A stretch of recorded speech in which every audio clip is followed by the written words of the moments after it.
Cuba, it's me! Episode 46 of The W.I.L.L.I.W Show, which stands for Wrestling is Life, Life is Wrestling. Now today, I wanted to name 10 Ontario wrestlers who I miss, who I wish was still wrestling in Ontario.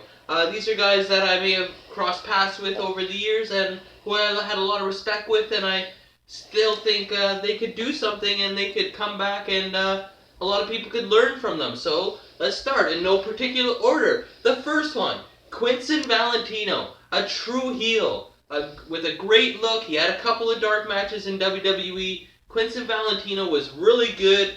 A lot of people loved him, a lot of people hated him, but he was really good at what he did. My next person on the list would be Mike Stevens. I wrestled him about 4 or 5 times, and I always found he had such passion.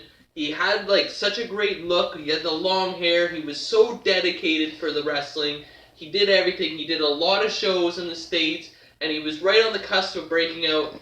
And I would love to see him come back. He was an amazing wrestler.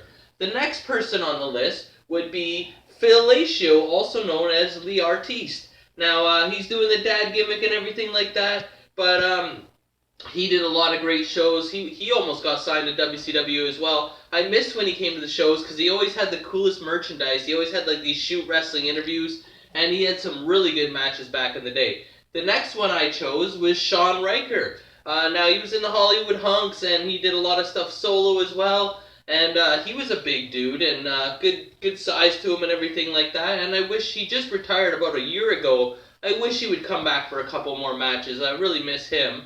Then there is Rico Montana, and I believe he used to be called Exhibit. I may be wrong, correct me if I'm wrong, but I thought he was also known as Exhibit at one point too.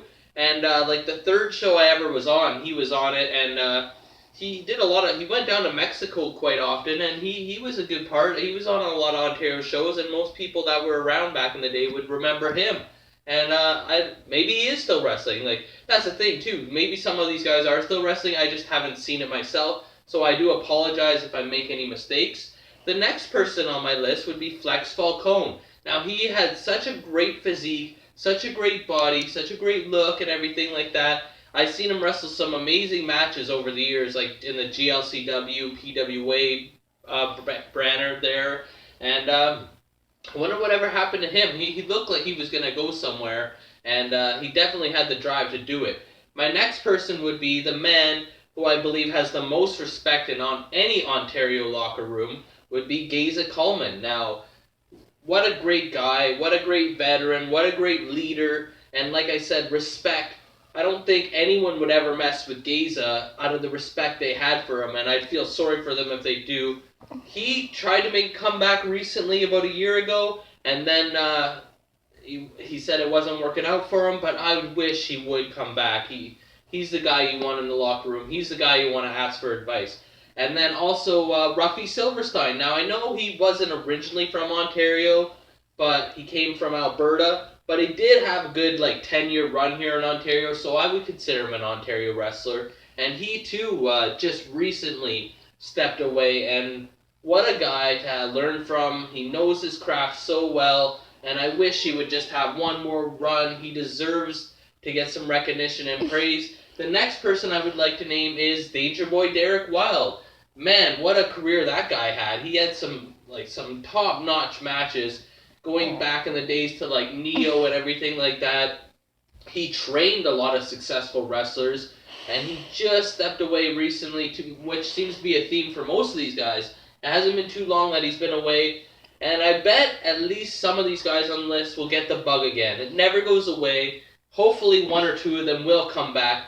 The last one on my list would be Romeo Adams. Now, I read that book by Ben Creed, and there's a whole chapter dedicated to Romeo Adams, and it was so fun. But he also was a good wrestler. He had this gimmick. He did it really well. It was really funny, and he played it to the true potential of the character. I'd love to see him come back. I think now his character from back then would work even better nowadays. So those are 10 guys that I really miss, that I wish would come back. Even if just one of them did, I'd be happy. Anytime that I've been around any of them, I've had nothing but good things to say and good experiences with them.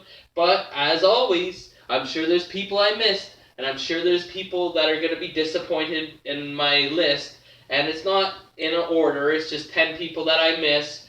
So let me know. Who do you miss in Ontario that used to wrestle in Ontario?